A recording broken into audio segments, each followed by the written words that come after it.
नमस्कार। संबंध इंस्टीट्यूट के ऑनलाइन प्लेटफॉर्म पर आपका हार्दिक स्वागत है। अपना एमएससी प्रीवियस मैथमेटिक्स पेपर 5 चल रहा है, मैकेनिक्स वाला पेपर। और अब तक अपन इस पेपर के अंदर इस जो अपना पोर्शन चल रहा है, इस पोर्शन के अंदर अपन 3 टॉपिक कर चुके हैं। एक तो थी अपनी Euler's dynamical equation, Euler's dynamical equations. एक आपकी ऑयलर्स ज्योमेट्रिकल इक्वेशंस, और एक था अपना डिडक्शन था ऑयलर डायनेमिकल इक्वेशन का, deduction of Euler's equation of motion या ऑयलर्स डायनेमिकल इक्वेशन। कहाँ से? लाग्रांजेस इक्वेशन का यूज करते हुए। ये 3 टॉपिक अपन मोस्टली अभी यहाँ पर कर चुके हैं अपन। नेक्स्ट अपना जो मोशन है, जो टॉपिक अपना, उस टॉपिक के अंदर अपन उस कंडीशन की बात करेंगे जब बॉडी के ऊपर मैं कोई भी एक्सटर्नल फोर्सेज अप्लाई नहीं कर रहा हूँ।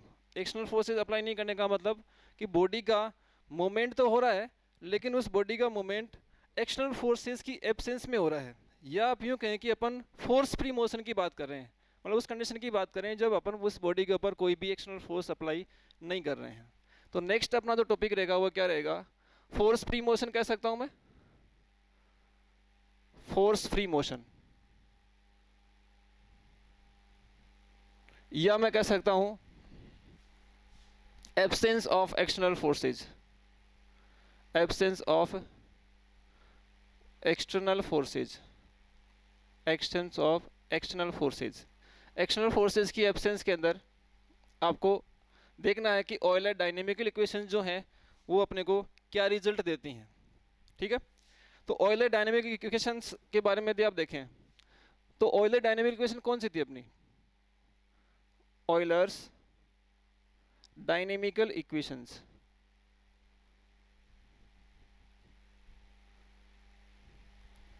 कौन सी थी भी? एक था अपना A omega 1 dot minus B minus C omega 2 omega 3 equal to L के इक्वल था। B omega 2 dot minus C minus ए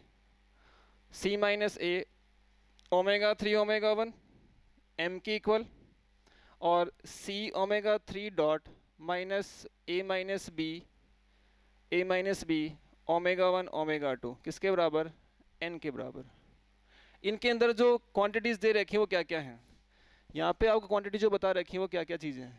ये जो ए बी सी आपको दिखाई दे रहे हैं ये क्या चीज़ है भाई? ये बॉडी के मोमेंट ऑफ इनर्शियाज हैं। क्या है? Moment of inertias. किसके about? About the axis fixed in the body.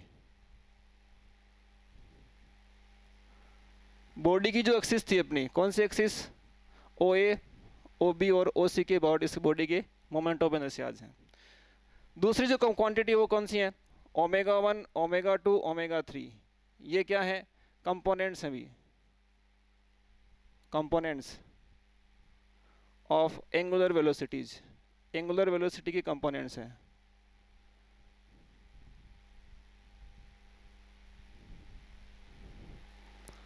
Component of angular velocity. ठीक है, 3 क्वांटिटी मुझे और दिखाई दे रही, कौन कौन सी? एल एम और एन। एल एम एन क्या चीज़ है? ये जो आप एक्सटर्नल फोर्स बॉडी के ऊपर अप्लाई कर रहे हो उन एक्सटर्नल फोर्सेज का ये मूवमेंट है। ये किस चीज़ को शो कर रही हैं? मूवमेंट को शो कर रही हैं। कहने का मतलब ये जो क्वांटिटी है वो आपकी मूवमेंट को शो कर रही हैं। Movement of external forces, external force के मूवमेंट को शो कर रही हैं। अब यहाँ मैं जो कंडीशन अप्लाई कर रहा हूँ, मेरी हेडिंग क्या है? फोर्स फ्री मोशन की बात कर रहा हूँ। या फिर मैं ये कह सकता हूँ कि एक्सटर्नल फोर्सेज जो हैं वो एब्सेंट हैं। तो एक्सटर्नल फोर्सेज की एब्सेंस के अंदर जब एक्सटर्नल फोर्स आप अप्लाई नहीं करेंगे तो उस कंडीशन के अंदर उनका मोमेंट कितना आएगा? 0 आएगा। तो मैं कंडीशन अप्लाई कर रहा हूँ in the absence of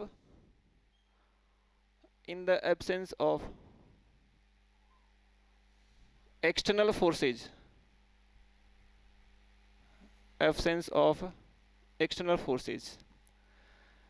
external forces 0 हैं, कहने का मतलब एक्सटर्नल फोर्स के जो कंपोनेंट थे अपने एक्स वाई और जेड वो कितने आपके? 0 हैं। एक्स जो आपका कंपोनेंट है वो एक्सटर्नल फोर्स का कंपोनेंट है, किसके अबाउट है, ये ओ एक्स के अलोंग है, ये अपना ओ वाई के अलोंग है, और ये अपना ओ जेड के अलोंग है।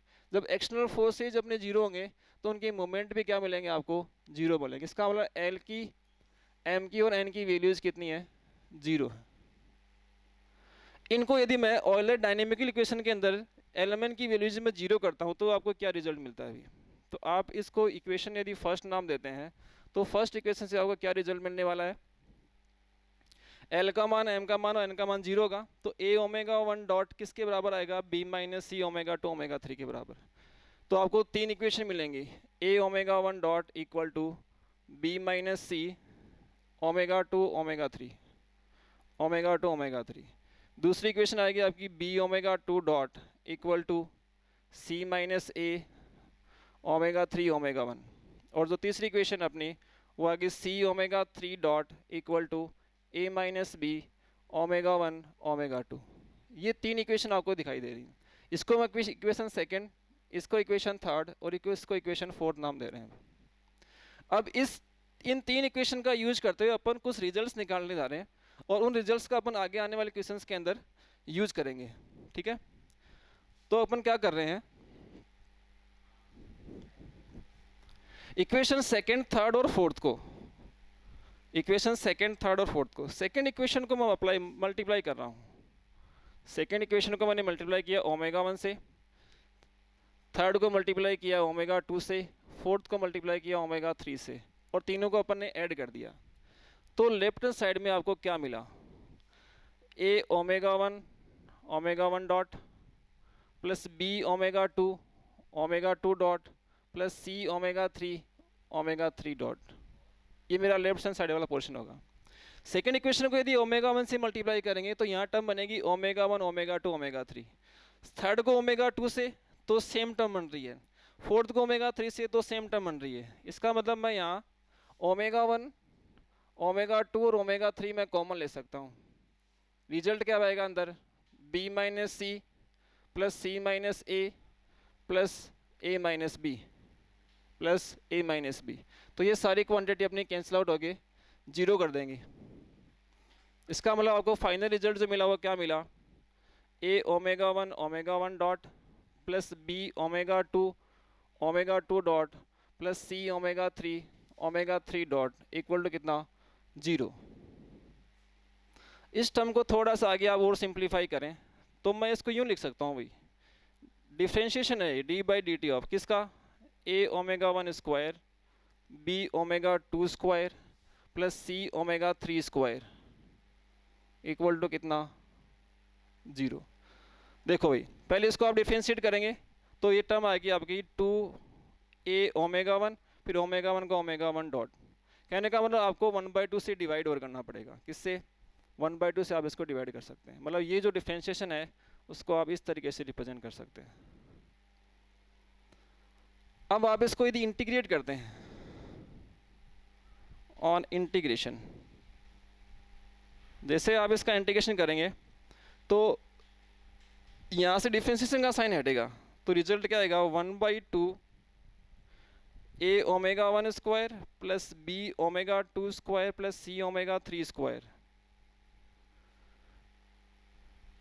किसके बराबर, कांस्टेंट के बराबर। जैसे आपने इंटीग्रेशन किया तो डिफरेंशिएशन का साइन यहाँ से हटा और जीरो का इंटीग्रेशन किया तो क्या मिला मुझे, कांस्टेंट मिला, ठीक है।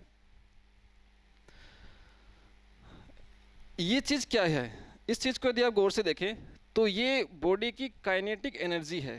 क्या है, काइनेटिक एनर्जी। किस केस में, जब बॉडी की एक्सिस कैसी है, अपनी प्रिंसिपल एक्सिस है। कहने का मतलब यदि आप डी ई एफ की वैल्यूज जीरो करते हैं तो उस केस में आपको ये बॉडी का काइनेटिक एनर्जी मिलती है। इसका मतलब ये हुआ कि ये जो क्वांटिटी है वो क्या है, वो काइनेटिक एनर्जी टी को रिप्रेजेंट कर रही है और टी किसके बराबर, कांस्टेंट के बराबर। टी किसके बराबर, कांस्टेंट के बराबर। या आप यूँ भी कह सकते हैं कि यहाँ पे ये जो टर्म आपकी बन रही है इस टू को वापस यदि आप कांस्टेंट में भेजते हैं तो आपको रिजल्ट आपको उस फाइनली ये लिख सकते हो, A omega one square B omega two square और सी ओमेगा थ्री स्क्वायर इसके बराबर ये क्वांटिटी मेरी कांस्टेंट होगी। तो एक रिजल्ट अपना ये निकलता है। तो आप क्या कह सकते हैं कि यदि बॉडी की एक्सिस को आप प्रिंसिपल एक्सिस मान के चलते हैं और आपने कोई भी एक्सटर्नल फोर्स बॉडी के ऊपर अप्लाई नहीं किया है, तो उस कंडीशन में बॉडी की जो काइनेटिक एनर्जी वो क्या रहनी है, अपनी कांस्टेंट रहनी है। ध्यान रहे यहाँ बॉडी की एक्सिस कैसी है, प्रिंसिपल एक्सिस है, axis of the body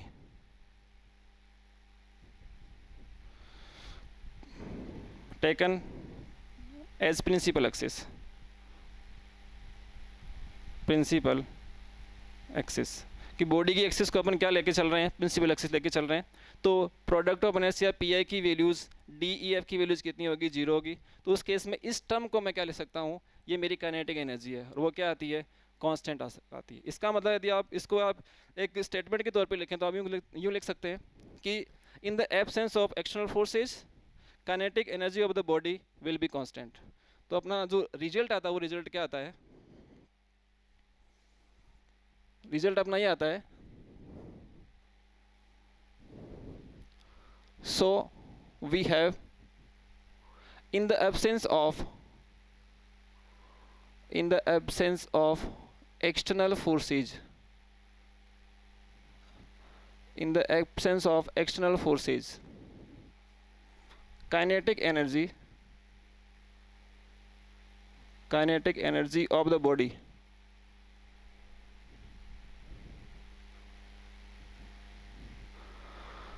remains constant। Body की काइनेटिक एनर्जी क्या रहनी है, कांस्टेंट रहनी है। ये अपना फाइनल रिजल्ट है, ठीक है। नेक्स्ट वही अपनी जो इक्वेशन जो सेकंड, थर्ड और फोर्थ आ रही थी, सेकंड, थर्ड और फोर्थ इक्वेशन। अब सेकंड इक्वेशन को मैं a ओमेगा 1 से मल्टीप्लाई कर रहा हूँ, थर्ड इक्वेशन को मैं b ओमेगा 2 से मल्टीप्लाई कर रहा हूँ और फोर्थ इक्वेशन को मल्टीप्लाई कर रहा हूँ मैं c ओमेगा 3 से। तो रिजल्ट क्या मिलने वाला आपको, वी हैव, रिजल्ट क्या मिलेगा, रिजल्ट आपको मिलने वाला है कि a ओमेगा 1 तो ये बनेगा a ओमेगा 1 स्क्वायर होगा, a omega 1 a square omega 1 dot, क्योंकि इक्वेशन नंबर सेकंड जो अपनी ये थी a omega 1 dot equals to b minus C omega 2 omega 3 था। आपने किससे मल्टीप्लाई किया है, आपने इसको a ओमेगा 1 से मल्टीप्लाई किया है। तो ये टर्म बनी मेरी a square omega 1 dot. Similarly जो दूसरी इक्वेशन जो थी उसको आपने किससे मल्टीप्लाई किया, b ओमेगा 2 से, तो ये बनेगा b स्क्वायर ओमेगा 2 डॉट।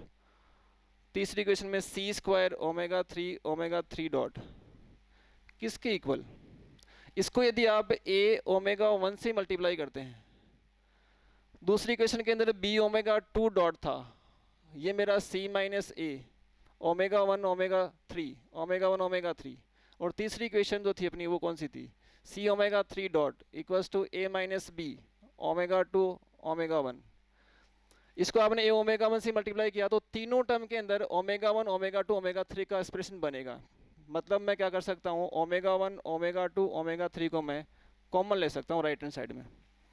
तो कॉमन लेंगे तो क्या बनेगा, a मल्टीप्लाई होगा b माइनस सी से, फिर इसने उसको b से मल्टीप्लाई किया, आपने इसको मल्टीप्लाई कर रखा है b ओमेगा 2 से, तो यहाँ b मल्टीप्लाई होगा c माइनस ए से और यहाँ c मल्टीप्लाई होगा a माइनस बी से। कहने का मतलब पहली चीज़ आ रही है a इंटू बी माइनस सी, दूसरी टर्म आ रही है b इंटू सी माइनस ए और तीसरी टर्म आ रही है c इंटू ए माइनस बी। इन तीनों को यदि आप सोल्व करते हैं तो ये सारी टर्म आपस में कैंसिल आउट होंगी, भी सारी टर्म कैंसिल हो रही हैं, तो रिजल्ट क्या मिलने वाला है आपको, 0 मिलने वाला है, ठीक है। देखें भी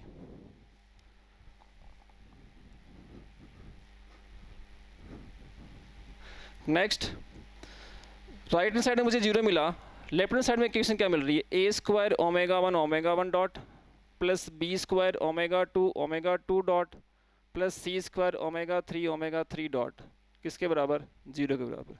सेम चीज़ इसको मैं लिख सकता हूँ मैं d by D T of 1/2 a square omega 1 square b square omega 2 square and c square omega 3 square equal to 0। इसका यदि आप इंटीग्रेशन करेंगे, on integration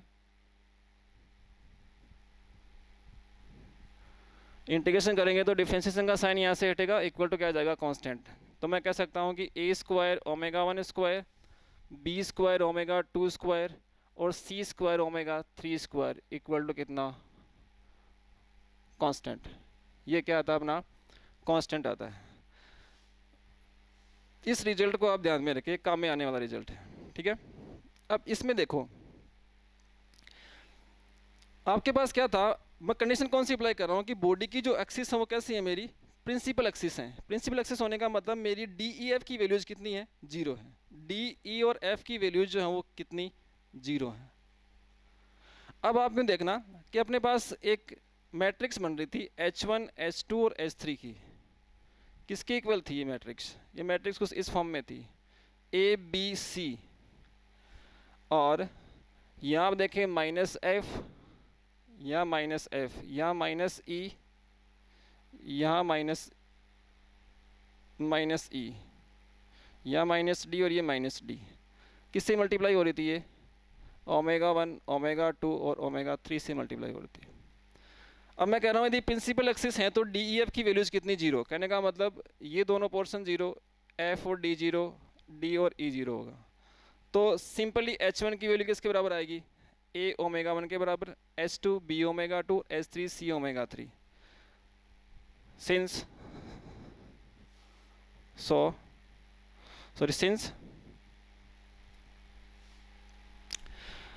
if the axis are principal axis, यदि आप एक्सिस को प्रिंसिपल एक्सिस मानते हैं, axis कैसे हैं अपनी, प्रिंसिपल एक्सिस हैं, then d e f equal to 0। Principal axis होने का मतलब क्या हो गया कि डी ई एफ की वैल्यूज कितनी है, 0। मतलब प्रोडक्ट ऑफ इनर्शिया जो आके बॉडी के वो कितने आएंगे, 0 होगा। और इस सिचुएशन के अंदर H1 की वैल्यू किसके बराबर, ए ओमेगा 1 के, H2 की वैल्यू किसके बराबर, बी ओमेगा 2 के, और H3 की वैल्यू किसके बराबर, सी ओमेगा 3 के बराबर। और H1 H2 H3 क्या थे, H1 H2 H3 जो थे वो एंगुलर मोमेंटम है। ये क्या चीज़ किसको शो कर रहे हैं, एंगुलर मोमेंटम के कंपोनेंट्स हैं। कहने का मतलब ये हुआ कि मेरी जो एक्सिस आ रही हैं अपनी बॉडी की एक्सिस, ओ ए ओ बी और ओ सी, इनके अबाउट एंगुलर मोमेंटम H1, इसके H2 और इसके H3। तो जो रिजल्टेंट एंगुलर मोमेंटम होगा वो कुछ इस फॉर्म में आएगा, किस तरीके से, H1 स्क्वायर H2 स्क्वायर और H3 स्क्वायर। तो यहाँ से यदि ये कंपोनेंट एंगुलर मोमेंटम के कंपोनेंट हैं, मतलब यहाँ जो आपने बता रखे हैं H1 H2 और H3, ये क्या चीज़ है, ये कंपोनेंट्स हैं भैया, components of angular momentum, angular momentum के कंपोनेंट्स हैं। किसके अबाउट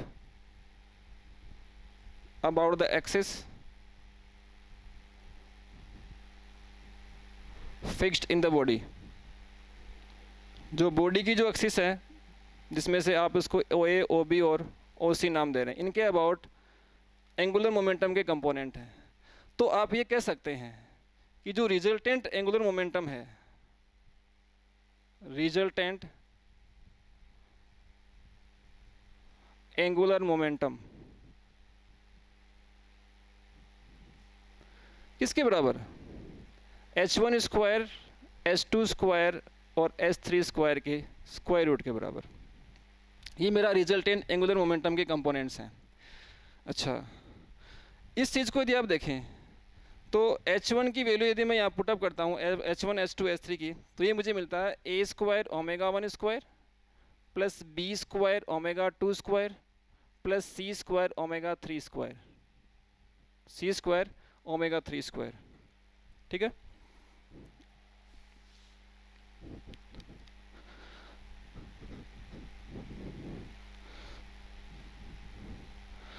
तो एक तो मेरी इक्वेशन ये है, मतलब रिजल्टेंट एंगुलर मोमेंटम इसकी इक्वल है, और एक मेरी इक्वेशन ये है, मतलब इसको यदि आप इक्वेशन A1 नाम दें और इसको यदि आप इक्वेशन A2 नाम दें, तो मैं क्या देख रहा हूँ कि रिजल्टेंट एंगुलर मोमेंटम जो है वो इस क्वांटिटी के इक्वल है और ये क्वांटिटी मेरी कैसी है, कांस्टेंट है।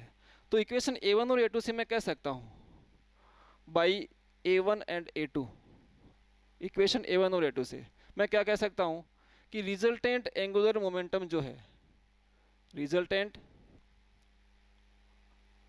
Angular momentum, resultant angular momentum is constant during force free motion. मतलब जब मैं कंडीशन अप्लाई कर रहा हूँ एक्सटर्नल फोर्सेज की एब्सेंस में कर रहा हूँ, ड्यूरिंग फोर्स फ्री मोशन। तो दो रिजल्ट आपको ध्यान में रखने हैं, एक तो ये कि बॉडी की काइनेटिक एनर्जी कांस्टेंट रहनी है, दूसरी ये कि बॉडी का जो रिजल्टेंट एंगुलर मोमेंटम है वो कांस्टेंट रहना है। किस कंडीशन में, जब आप एक्सटर्नल फोर्सेज की एब्सेंस में आप बॉडी को मूवमेंट करवा रहे हैं। ठीक है, नेक्स्ट देखो भी, इन दो रिजल्ट्स को आपको ध्यान में रखते हुए आगे इनके ऊपर बेस्ड कुछ क्वेश्चन है अपन सोल्व करेंगे।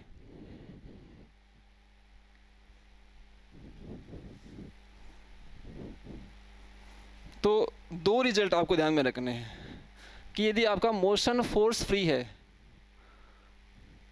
इन फोर्स फ्री मोशन, तो दो रिजल्ट आपको यूज करने हैं। कौन कौन से, एक तो मेरा रिजल्ट था A⍵1 square plus B⍵2 square plus C⍵3 square क्या रहेगा, कांस्टेंट। दूसरा रिजल्ट अपना वो था A²⍵1 square plus B²⍵2 square plus C²⍵3 square, ये भी क्या रहेगा अपना, कांस्टेंट। ये दो रिजल्ट आपको ध्यान में रखने हैं। ठीक है, तो फोर्स फ्री मोशन के ऊपर डिपेंड अब अपन कुछ क्वेश्चन सोल्व करते हैं भी। ठीक है, हाँ देखें भी, नेक्स्ट क्वेश्चन जो अपना है जिसके ऊपर डिपेंड जो क्वेश्चन है अपना वो ये है, a body moves under no forces, मतलब बॉडी मूव कर रही है नो फोर्सेज, मतलब एक्सटर्नल फोर्सेज की एब्सेंस में बॉडी मूव कर रही है। ठीक है, okay about principal moment of inertia at O being 6A1 3A1 और A1। कहने का मतलब ये है कि बॉडी के जो मोमेंट ऑफ इनर्शियाज हैं वो आपको दे रखे हैं 6A1 3A1 और A1, मतलब ये आपको ABC की वैल्यूज़ दे रखी हैं, मोमेंट ऑफ इनर्शिया की वैल्यूज़ दे रखी हैं। कंडीशन क्या अप्लाई कर रहा है, initially the angular velocities of the body has components ω1 n दे रखा है, ω2 0 दे रखा है और ω3 n दे रखा है। इनिशियली का मतलब एट ए टाइम t = 0, जब बॉडी मूवमेंट करना स्टार्ट करती है, बॉडी रोटेट करना स्टार्ट करती है, उस टाइम के ऊपर इनिशियल एंगुलर वेलोसिटी के जो कंपोनेंट्स हैं वो आपको दे रखे हैं। ठीक है, दूसरी चीज़ अबाउट द प्रिंसिपल एक्सिस, कहने का मतलब ये जो आपके पास एंगुलर वेलोसिटी वाले कंपोनेंट्स हैं ये किसके अबाउट है, प्रिंसिपल एक्सिस के अबाउट है। कहने का मतलब एक चीज़ तो यहाँ से मुझे ये पता चल रही है कि मेरी एक्सिस कैसी है, प्रिंसिपल एक्सिस है, और प्रिंसिपल एक्सिस होने का मतलब बॉडी के जो प्रोडक्ट ऑफ इनर्शियाज हैं वो सारे कैसे लेने हैं, आपको 0 लेने हैं। और मेरा मोशन कैसा है, नो फोर्सेज, मतलब फोर्स फ्री मोशन है। आपको देखो प्रूव क्या करना है, show that at any later time, मतलब किसी टाइम t के ऊपर या कुछ समय बाद ω2 की वैल्यू ये आनी चाहिए अपनी -n√5 tan हाइपरबोलिक NT√5। इसके साथ ही आपको एक कंडीशन और प्रूव करनी है, वो क्या, and ultimately the body rotates about the mean axis. यहाँ इस मीन एक्सिस का मतलब ये है कि जो बॉडी के अंदर जो 3 एक्सिस आपकी हैं, कौन कौन सी, OA OB और OC। मीन का मतलब जो बीच वाली एक्सिस है। अल्टीमेटली मतलब इस वर्ड का मीनिंग ये है कि बॉडी जब मूवमेंट करना स्टार्ट कर रही है तो काफ़ी समय बाद में, या आप कह सकते हैं कि इन्फाइनाइट टाइम बाद में, या आप यूँ कह सकते हैं कि t टेंड्स टू इन्फिनिटी वाली लिमिट के अंदर बॉडी जो होगी वो केवल मीन एक्सिस के अबाउट ही रोटेट करेगी। बाकी रिमेनिंग जो एक्सिस है अपनी, जो एक्सिस कौन सी बच रही हैं, मीन एक्सिस का मतलब ये किसकी बात कर रहा है, ये OB की बात कर रहा है। और बाकी जो रिमेनिंग एक्सिस है मेरी OA के अबाउट कितनी, ω1, OC के अबाउट कितनी, ω3। तो ये कह रहा है कि ω1 ω3 क्या आना चाहिए, 0 आना चाहिए। मतलब एग्जिस्टेंस जो होगी अल्टीमेटली किसकी रहेगी, ω2 की एग्जिस्टेंस रहेगी, और ω1 ω3 क्या रहेंगे, 0 रहेंगे। किस कंडीशन में, t टेंड्स टू इन्फिनिटी वाले केस के अंदर। ठीक है, अब करना क्या आपको, जब भी क्वेश्चन सोल्व करें तो सबसे पहले आपको क्वेश्चन के अंदर जो चीज़ दे रखी है उस चीज़ को आपको एक जगह लिखना है भाई। देखते हैं सॉल्यूशन। गिवन क्या चीज़ है भाई, आपको गिवन क्या है कि बॉडी के मोमेंट ऑफ इनर्शियाज आपको दे रखे हैं 6A1 3A1 और A1, ठीक है। MI मतलब आपको ABC की वैल्यूज दे रखी हैं। A किसके बराबर है 6A1 के, B बराबर है 3A1 के और C बराबर अपना A1 के, ठीक है। दूसरा, आप इसका डायग्राम बनाना चाहें तो डायग्राम बना सकते हैं। डायग्राम में कुछ आप यूँ देख सकते हैं कि मेरी बॉडी जो है वो फोर्स फ्री मोशन में, ही ध्यान रखें आप तो, ठीक है।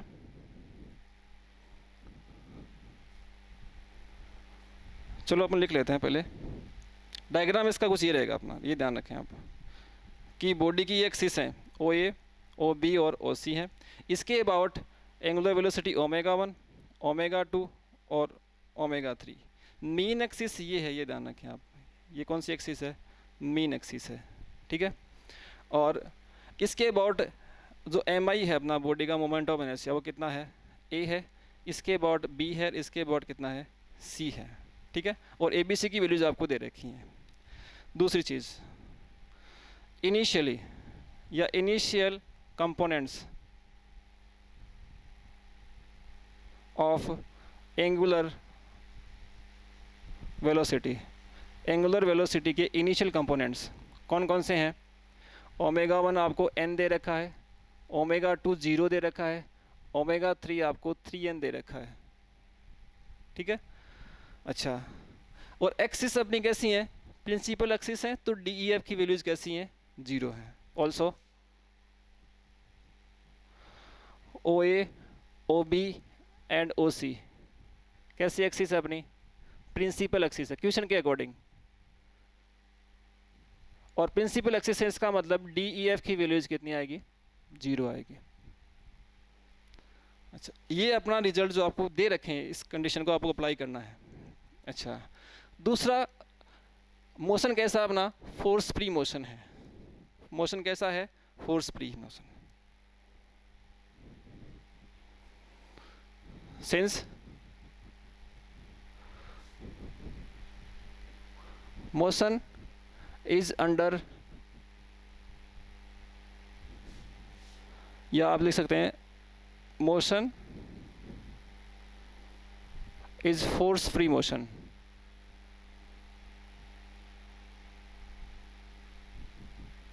मोशन कैसा है, फोर्स फ्री मोशन है। तो फोर्स फ्री मोशन की कंडीशन के अंदर आपके पास दो रिजल्ट्स थे जो अपन पहले डिराइव कर चुके हैं। रिजल्ट कौन कौन से थे, A ω1², B ω2², C ω3² किसके बराबर, कांस्टेंट K1 के बराबर मान लो। एक रिजल्ट तो अपना ये था। और दूसरा क्या था, दूसरा था A² ω1² plus B² ω2² plus C² ω3² कितना था, कांस्टेंट K2 के बराबर, ठीक है। अब मैं अप्लाई कर रहा हूँ भाई इसको, इक्वेशन फर्स्ट नाम दे दिया मैंने। फर्स्ट इक्वेशन को अप्लाई किया मैंने किस में, सेकेंड और थर्ड के अंदर। फर्स्ट एंड सेकेंड से, फर्स्ट सेकेंड एंड थर्ड से। A की वैल्यू कितनी है, 6A1 है, तो 6A1 ω1² प्लस B की वैल्यू कितनी है, 3A1, 3A1 ω2²। C कितना A1, तो A1 ω3² किसके बराबर है, K1 के बराबर है, ठीक है। और दूसरी इक्वेशन में A² है, A² का मतलब हो गया ये 36A1² हो गया ω1²। फिर दूसरी इक्वेशन के अंदर B² है, B² का मतलब हो गया 9A1² ω2²। और तीस में A1² ω3² किसके बराबर, K2 के बराबर है। करना क्या आपको, इनिशियल कंडीशन को काम में लेना है, और इनिशियल कंडीशन काम में लेते हुए आपको कांस्टेंट K1 और K2 की पहले वैल्यूज फाइंड आउट करनी है, ठीक है। Using the initial condition, using the initial condition. Initially क्या दे रखा है, ओमेगा 1 की वैल्यू n है, ओमेगा 2 0 है, और ओमेगा 3 कितना है, 3n है। ओमेगा 3 कितना है, 3n है। ओमेगा 3n दे रखा है आपको। ये कंडीशन अप्लाई करता हूँ मैं, तो 6a1 ओमेगा 1 स्क्वायर का मतलब n स्क्वायर, ओमेगा 2 मेरा 0 है तो यहाँ 0 आ जाएगा। दूसरा, इसको इक्वेशन 4 नाम दे दें, इसको इक्वेशन आप 5 नाम दे दें। तो फोर्थ इक्वेशन क्या देगी आपको वो देख रहे हैं अपन, 6a1 n square plus 0 plus a1 omega 3, a1 omega 3 square, omega 3 square का मतलब हो गया 9n स्क्वायर। कितना हो गया, 9n स्क्वायर, किसके बराबर, k1 के बराबर। तो k1 कांस्टेंट की वैल्यू कितनी, 15a1 n square, 15a1 n square. Equation 5 क्या देगी आपको, ऑल्सो इक्वेशन 5 क्या देगी, 36 a1 स्क्वायर, ओमेगा 1 की वैल्यू कितनी है n, तो n स्क्वायर, प्लस ओमेगा 2 0 है तो यहाँ 0, ओमेगा 3 कितना है n, 3n है, तो कितना आ जाएगा a1 स्क्वायर और 9n स्क्वायर, किसके बराबर, k2 के बराबर। तो फाइनल में क्या देखता हूँ कि k2 की जो वैल्यू हो कितनी, 36 और 9 कितना होगा 45, 45 a1 स्क्वायर और n स्क्वायर। ये मेरी किसकी वैल्यू है, k2 की वैल्यू है। k1 और k2 की जो वैल्यूज हैं वो आपको इक्वेशन 4 और 5 में वापस पुटअप करनी है। k1 और k2 की जो वैल्यूज हैं इक्वेशन 4 और 5 में पुटअप करनी है आपको।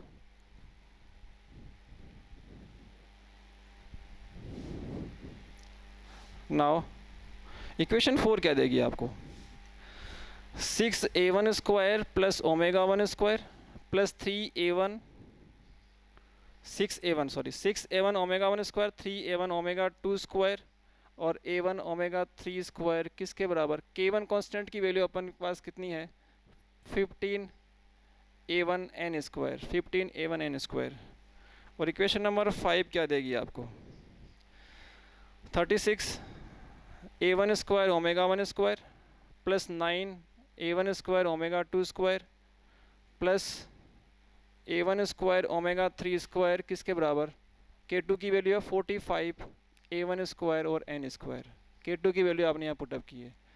मतलब इक्वेशन नंबर 4 और 5 में आपने जो k1 और k2 की वैल्यूज फाइंड आउट की है, ये वैल्यू आप यहाँ इस इक्वेशन में 4 और 5 में अपना यूज़ की है, तो आपको 2 इक्वेशन मिल रही हैं। इन इक्वेशंस को अपन को रीअरेंज करना है, थोड़ा सा रीअरेंज करता हूँ। तो इक्वेशन नंबर 4 जो है वो क्या देगी आपको, 6 a1 तो देखो यहाँ से कैंसिल हो सकता है, यहाँ से a1 कॉमन आएगा, a1 से कैंसिल आउट हो जाएगा, तो a1 को तो आप हटा सकते हैं यहाँ से। तो 6 ओमेगा 1 स्क्वायर, यहाँ से देखो ओमेगा 2 स्क्वायर और 15 n स्क्वायर, इनको मैं एक साथ ले रहा हूँ। कहने का मतलब यदि मैं 3 omega 2 square minus 15 n square को एक साथ ले प्लस ओमेगा 3 स्क्वायर, तो किसके बराबर, 0 के बराबर। ठीक है। और इक्वेशन नंबर 5 क्या देगी आपको, इक्वेशन नंबर 5 आपको ये दे रही है 36 a1 स्क्वायर, यहाँ से कैंसिल आउट हो जाएगा, 36 omega 1 square plus 9 into omega 2 square, 9 into omega 2 square. इस 9 इंटू ओमेगा 2 स्क्वायर के साथ में मुझे 45 n स्क्वायर को लेना है, 45 n square plus omega 3 square, किसके बराबर, 0। यहाँ से मैं क्या कर रहा हूँ, यहाँ से 3 कॉमन ले रहा हूँ मैं, और यहाँ से मैं 9 कॉमन ले रहा हूँ, तो अंदर जो बनेगा वो omega 2 square minus 5 n square, यहाँ भी omega 2 square minus 5 n square. तो मैं इसको सोल्व कर सकता हूँ आराम से। ठीक है।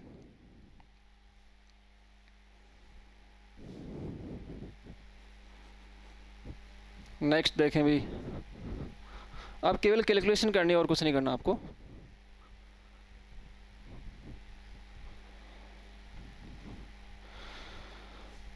इन इक्वेशन को यदि मैं लिखना चाहूँ तो कुछ 6 ओमेगा 1 स्क्वायर, यहाँ से मैंने 3 कॉमन लिया तो क्या आएगा, omega 2 square minus 5 n square, पहली इक्वेशन, इक्वेशन नंबर 4 के अंदर, प्लस ओमेगा 3 स्क्वायर, किसके इक्वल भी 0।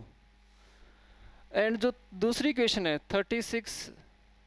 36 ओमेगा 1 स्क्वायर, यहाँ से मैंने 9 कॉमन लिया तो मेरा आएगा omega 2 square minus 5n square और plus omega 3 square equal to कितना 0। अब आप इसको सोल्व करना चाहें तो ये दोनों पेयर ऑफ इक्वेशंस हैं। आपकी अननोन क्वांटिटी कितनी है 3 है, ओमेगा 1 ओमेगा 2 और ओमेगा 3 है। तो आप इसको इस तरीके से सोल्व कर सकते हैं। ओमेगा 1 स्क्वायर के नीचे कितना आएगा, ओमेगा 1 स्क्वायर के नीचे कितना आएगा 3 इंटू कितना 1 तो 3 माइनस 9 इंटू 1 माइनस 9 3 माइनस 9 फिर omega 2 square minus 5n square, मतलब इस पूरी टर्म को साथ में लें आप तो क्या आएगा, ये मल्टीप्लाई होगी 36 से तो 36 माइनस 6 36 माइनस 6 फिर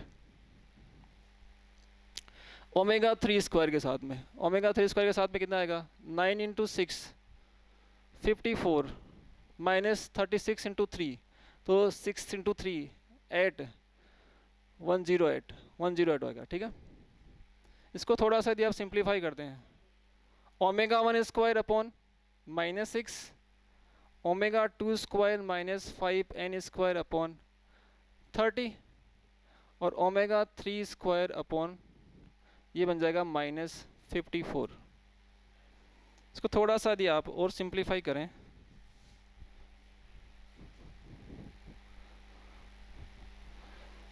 तो माइनस 6 से आप इसको डिवाइड कर सकते हैं तो omega 1 square upon 1 omega 2 square minus 5n square 6 से माइनस 6 से डिवाइड किया तो ये आएगा माइनस 5 ओमेगा 3 स्क्वायर माइनस 6 से डिवाइड तो माइनस माइनस प्लस होगा और ये आ जाएगा अपना 9।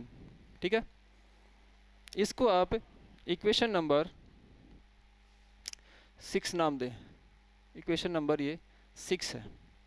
अब देखो भाई ये तो मैंने जनरली अपने जो रिजल्ट्स तो थे कि जब मैं फोर्स फ्री मोशन की बात करता हूँ तो आपने दो रिजल्ट यूज़ किए, एक तो काइनेटिक एनर्जी कांस्टेंट और एक था अपना बॉडी का एंगुलर मोमेंटम कांस्टेंट था, रिजल्टेंट एंगुलर मोमेंटम जो था वो अपना कांस्टेंट था। उन दोनों इक्वेशन को काम में लेते हुए मुझे इक्वेशन नंबर 6 मिल रही है। ठीक है भाई, अब अपन ये देखें ऑल्सो कि ऑयलर डायनेमिकल इक्वेशंस क्या थी, Euler's dynamical equation, Euler's dynamical equations under force free motion, under force free motion, force free motion के कंडीशन में ऑयलर डायनेमिकल इक्वेशंस क्या थी, ये कुछ इक्वेशन ये आ रही थी A omega 1 dot equals to B minus C, A omega 1 dot equal to B minus C omega 2 omega 3, B omega 2 dot equals to B omega 2 dot equal to कितना भाई सी माइनस ए omega 1 omega 3 और C omega 3 dot equal to कितना C omega 3 dot equal to A minus B omega 1 omega 2 omega 1 omega 2। ये मान लो अपनी equation number कौन सी है 7 है। इक्वेशन नंबर 7 के अंदर इक्वेशन नंबर 6 को मुझे अप्लाई करना है, मुझे निकालना क्या आपको निकालना है कि ओमेगा 2 की वैल्यूज निकालनी है। आपको किसकी निकालनी है ओमेगा 2, और ओमेगा 2 की वैल्यू आपको इस ऑयलर डायनेमिकल जो सेकंड इक्वेशन है इस इक्वेशन को इंटीग्रेट करने से आपको मिलेगी। और ये इंटीग्रेट तब होगी जब ओमेगा 2 और ओमेगा 2 के अंदर मुझे इक्वेशन मिलती हो। कहने का मतलब मेरे पास ओमेगा 1 और ओमेगा 3 की वैल्यूज यहाँ से मुझे इस इक्वेशन नंबर 6 को अप्लाई करते हुए यहाँ के उसको एलिमिनेट करना है। तो इक्वेशन 6 और इक्वेशन 7 से अपन ओमेगा 1 ओमेगा 3 को रिप्लेस करेंगे भाई। देखो यदि आप इसको देखें, इसको इक्वेशन को यदि आप देखते हैं तो ओमेगा 1 स्क्वायर की वैल्यूज मैं यहाँ से निकाल सकता हूँ, ओमेगा 2 स्क्वायर की वैल्यूज मैं यहाँ से निकाल सकता हूँ। मतलब इस टर्म को मैंने इसके इक्वल किया और इस टर्म को मैंने इसके इक्वल किया तो मुझे ओमेगा 1 और ओमेगा 2 की वैल्यूज मिल जाएंगी भी। देखो भी ठीक है, यूजिंग इक्वेशन 6, इक्वेशन 6 का मैं यूज कर रहा हूँ। नाउ यूजिंग इक्वेशन 6, इक्वेशन 6 की पहली दो टर्म को यदि मैं देखूं तो ओमेगा 1 स्क्वायर किसके बराबर omega 2 square minus 5n² upon में कितना है, -5 है। माइनस को मुझे यहाँ से हटाना पड़ेगा, तो ओमेगा 1 की जो वैल्यू आएगी, इसको मैंने उल्टा लिख दिया, कैसे, 5n² minus omega 2 square upon में कितना, 5, और ये स्क्वायर रूट में आएगा। और दूसरी जो वैल्यू आएगी वो सेकेंड और थर्ड टर्म को साथ में लेने से, तो ओमेगा 3 स्क्वायर अपॉन 9 जो होगा वो किसके बराबर आएगा, omega 2 square minus 5n² upon -5। यहाँ से भी आपको माइनस को हटाना पड़ेगा, तो ओमेगा 3 की जो वैल्यू है किसके बराबर, इसको उल्टा लिखना पड़ेगा आपको, 5n² माइनस ओमेगा 2 स्क्वायर, ठीक है, स्क्वायर रूट में आएगा 9/5, और पूरी क्वांटिटी किस में आएगी, स्क्वायर रूट में। तो दो वैल्यूज हैं, एक तो ओमेगा 1 की वैल्यू ये, और ओमेगा 3 की वैल्यू आपकी ये दोनों वैल्यू आपको पुटअप करनी है इक्वेशन नंबर 7 के सेकंड पार्ट में, ठीक है, मतलब आप इसको इक्वेशन नंबर 7 का सेकंड पार्ट कह सकते हैं। ये इक्वेशन नंबर मेरी 8 होगी दोनों मिला के, तो इक्वेशन नंबर 8 का आपको यूज करना है कि इक्वेशन नंबर 7 के सेकंड पार्ट में। इक्वेशन का यदि आप यूज करते हैं तो मिलता क्या आपको, देखो भाई, यूजिंग इक्वेशन 8 इन इक्वेशन 7, और 7 का कौन सा, सेकंड पार्ट, क्योंकि आपको ओमेगा 2 निकालनी है। बी ओमेगा 2 डॉट किसके बराबर, c माइनस ए ओमेगा 1 ओमेगा 3। ओमेगा 1 की जो वैल्यू है वो अपनी है square root of 5n² minus omega 2 square upon कितना, √5, और ओमेगा 3 की वैल्यू है अपनी square root of 9 into 5n² minus omega 2 square upon कितना, √5। साथ ही साथ आपको ये पता होगा कि आपको ए बी सी की वैल्यूज़ भी दे रखी हैं, ए बी और सी की वैल्यूज़, ए बी सी की वैल्यूज़ आपको दे रखी हैं। ए आपका 6a1 है, बी आपका 3a1 है, और सी आपका a1 है। ये आपको वैल्यूज़ पुटअप करनी है यहाँ पे, ठीक है। ये वैल्यू पुट करता हूँ मैं, तो आपको मिलता क्या भी, बी की वैल्यू है 3a1, बी मेरा है 3a1 omega 2 dot C minus A मतलब आपके पास आएगा a1 minus 6a1 c minus ए। यहाँ देखो 5n² minus omega 2 square, 5n² minus omega 2 square square root में है, तो ये इसका स्क्वायर रूट हट जाएगा अभी, 5n² माइनस ओमेगा 2 स्क्वायर। यहाँ 5 और यहाँ 5 दोनों रूट के अंदर, तो रूट पार हो जाएगा इसका, ठीक है। और एक आ रहा अपना 9 का स्क्वायर रूट कितना आ जाएगा, 3, तो इसके मल्टीपल में कितना आ जाएगा, इनटू में 3 से 3 आपका कैंसिल आउट हो जाएगा, a1 से a1 जाएगा, और यहाँ देखो आप, तो यहाँ कितनी आ रहा है इसका, -5 आ रहा है, ठीक है। मतलब ये जो वैल्यू आएगी ओमेगा 2 डॉट इक्वल्स टू -5 होगा, तो ये जो रिजल्ट आएगा आपका वो 5n² minus omega 2 square minus में है, ठीक है। इस चीज़ को यदि आप सिंप्लीफाई करें, और अब करना क्या, आपको ओमेगा 2 की वैल्यूज़ निकालनी है और आपको इसको इंटीग्रेट करके निकालनी है। तो ओमेगा 2 को मैं क्या ले सकता हूँ, ओमेगा 2 डॉट को D omega 2 upon D T की फॉर्म में, माइनस ये बना मेरा 5n² minus omega 2 square, 5n² minus omega 2 square.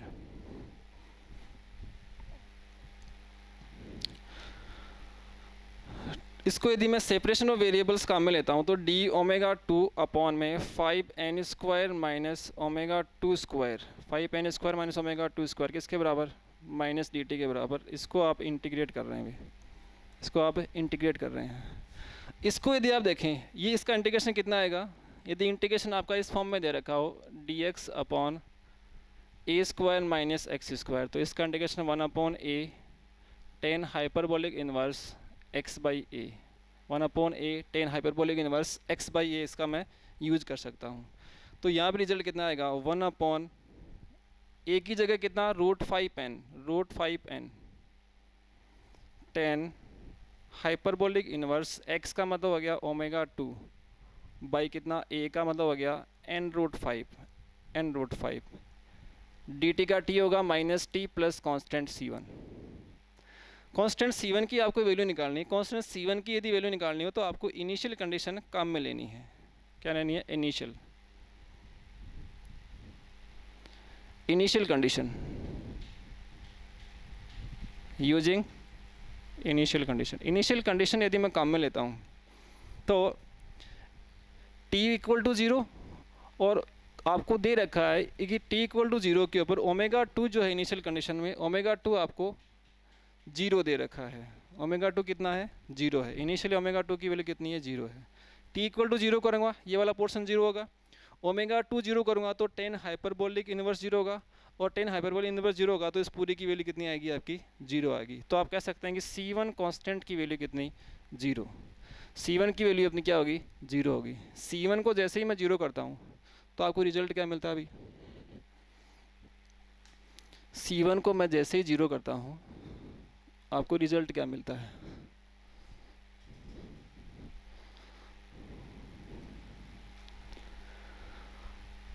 So we have, result क्या आएगा भाई? 1/n√5 tan hyperbolic inverse ω2/n√5 किसके बराबर? -t के बराबर। या फिर मैं कह सकता हूँ कि tan हाइपरबोलिक इनवर्स ω2/n√5 किसके बराबर? -n√5t के बराबर, -n√5t के बराबर। तो ω2 की वैल्यू किसके बराबर? ये आ जाएगा n√5 tan hyperbolic of -n√5t, और tan हाइपरबोलिक माइनस थीटा कितना होता है? -tan हाइपरबोलिक थीटा होता है। tan हाइपरबोलिक माइनस थीटा की वैल्यू कितनी? tan hyperbolic theta. कहने का मतलब आप इस कंडीशन को यूज़ कर सकते हैं। tan हाइपरबोलिक थीटा किसके बराबर होता है? e की पावर थीटा माइनस e की power minus theta upon e की पावर थीटा प्लस e की पावर माइनस थीटा। इसके अंदर यदि आप थीटा की जगह माइनस थीटा पुटअप करेंगे तो ऊपर वाला एक्सप्रेशन जो होगा वो जस्ट अपोजिट बन जाएगा, तो इसकी वैल्यू कितनी आएगी? नेगेटिव आएगी भी। तो ये वैल्यू आपको देगी, कितनी देगी भाई? ω2 equals to -n√5 tan hyperbolic n√5 tan hyperbolic n√5t। ये किसकी है? ω2 मेरी एंगुलर वेलोसिटी की वैल्यू आ रही है, और ये आपको प्रूव करनी है। प्रूव क्या करना था कि आपको जो मीन एक्सिस थी, मीन एक्सिस का मतलब OB एक्सिस के अबाउट जो एंगुलर वेलोसिटी है ω2 आपकी आनी चाहिए -n√5 tan हाइपरबोलिक n√5t। अच्छा, दूसरा पोर्शन इसका ये था, क्या था? दूसरे पोर्शन में ये बता रहा कि बॉडी जो अल्टीमेटली मीन एक्सिस के अबाउट ही रोटेट करेगी, बाकी रिमेनिंग जो एक्सिस हैं उसकी OA और OB के अबाउट, OA और OC के अबाउट उसकी एंगुलर वेलोसिटीज कितनी आनी चाहिए? 0 आनी चाहिए। ये जो एंगुलर वेलोसिटी किसके अबाउट है? ये है एंगुलर वेलोसिटी किसके अबाउट? एंगुलर वेलोसिटी किसके अबाउट है भाई? About mean axis. Main axis का मतलब ये OB एक्सिस की बात कर रहा है। अब करना क्या आपको? नेक्स्ट के अंदर आप अल्टीमेटली बॉडी रोटेट करने का मतलब मुझे t टेंस टू इन्फिनिटी वाले केस के अंदर मुझे ये चेक करना है कि ω2 कितना आ रहा है, ω1 कितना आएगा और ω3 कितना आएगा। ω1 और ω3 की वैल्यूज जो हैं वो मेरी 0 आनी चाहिए, क्योंकि बॉडी जो केवल और केवल मीन एक्सिस के अबाउट रोटेट कर रही है, तो ω2 कुछ ना कुछ मुझे मिलना चाहिए। ठीक है, देखो भी इसका नेक्स्ट पार्ट है ना, क्वेश्चन का नेक्स्ट पार्ट आपको ये प्रूव करना है कि ultimately the body rotates about the mean axis. इसका सेकंड पार्ट, सेकंड पार्ट के अंदर आपको क्या अप्लाई करना है? आपको t टेंस टू इनफाइनाइट वाले केस के अंदर अप्लाई करना है। At t tends to infinity ω2 equal to, limit क्या यूज़ कर रहा हूँ मैं? t टेंस टू इनफाइनाइट किसके ऊपर? ω2 के ऊपर -n√5 -n√5। ये तो मेरा कांस्टेंट है, इसको बाहर निकाल सकता हूँ। -n√5 को आपने बाहर निकाल दिया, अंदर जो बन रहा है वो क्या बन रहा है? tan हाइपरबोलिक n√5 और t, n√5 और t। टेन हाइपरबोलिक को आप सोल्व कर सकते हैं भाई। ये जो मेरी कंडीशन बन रही है -n√5 limit t tends to infinite, tan hyperbolic को मैं क्या ले सकता हूँ, इसको ले सकता हूँ e⁻n√5t minus e⁻n√5t upon e⁻n√5t और प्लस e⁻n√5t। यहाँ यदि मैं t tends to condition apply करता हूँ तो उस अप्लाई करने से पहले कुछ टर्म्स को रीअरेंज करना पड़ेगा आपको। किस तरीके से, यहाँ मैंने इसको e⁻n√5 से ऊपर नीचे डिवाइड कर दिया तो यहाँ मेरा 1 बना, 1 माइनस यहाँ टर्म क्या बन जाएगी, e⁻−2n√5 बन जाएगी और नीचे भी क्या बन जाएगी 1 प्लस e⁻−2n√5t बन जाएगी। जब मैं t टेंस टू इन्फाइनाइट इसके अंदर यूज़ करूँगा तो e⁻−t जो होगा वो टेंस टू 0 चला जाएगा, ये भी टेंस टू 0 चला जाएगा।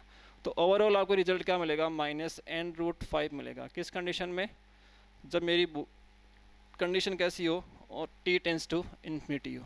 तो t टेंस टू इन्फिनिटी वाले केस के अंदर आपकी एंगुलर वेलोसिटी ω2 की वैल्यू कितनी है, -n√5 है।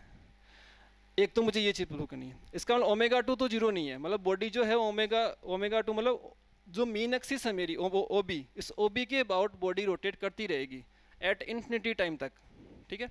अब यदि मैं ω2 को यदि मैं यूज़ करता हूँ किसके अंदर, आपके पास दो इक्वेशन आई थी, एक तो आई थी इक्वेशन ω1 की वैल्यू, एक आई थी अपनी ω2 की वैल्यू। उन दोनों इक्वेशन के अंदर यदि आप इसका यूज करते हैं तो उसके में आपको जैसे ही मैं ω2 की वैल्यू पुटअप करूँगा तो मुझे ω1 और ω2 क्या मिल जाएंगे, सॉरी ω1 और ω3 क्या मिल जाएंगे, 0 मिल जाएंगे, ठीक है। एंड इन दिस केस शायद वैल्यूज कुछ ये आ रही थी अपनी, ω1 की जो वैल्यू थी वो ऐसा कुछ था √5n² - ω2² मल्टीपल में कुछ था, और ω3 की वैल्यू भी कुछ ऐसी ही थी 5n² - ω2²। यहाँ यदि ω2 की वैल्यू आप -n√5 पुटअप करेंगे तो ω1 भी 0 आ जाएगा और ω2 भी 3 भी कितना आ जाएगा, 0 आ जाएगा। तो इसी कंडीशन के अंदर एंड इन दिस केस का मतलब t टेंस टू इन्फिनिटी वाले केस में के अंदर ω1 और ω3 दोनों कैसे होंगे, 0 होंगे। इसका मतलब बॉडी है वो केवल और केवल मीन एक्सिस के अबाउट रोटेट करेगी, जिसमें OA और OB के अबाउट उसकी एंगुलर वेलोसिटीज ω1 और ω3 कैसे आएंगी, 0 आएंगी। That's all.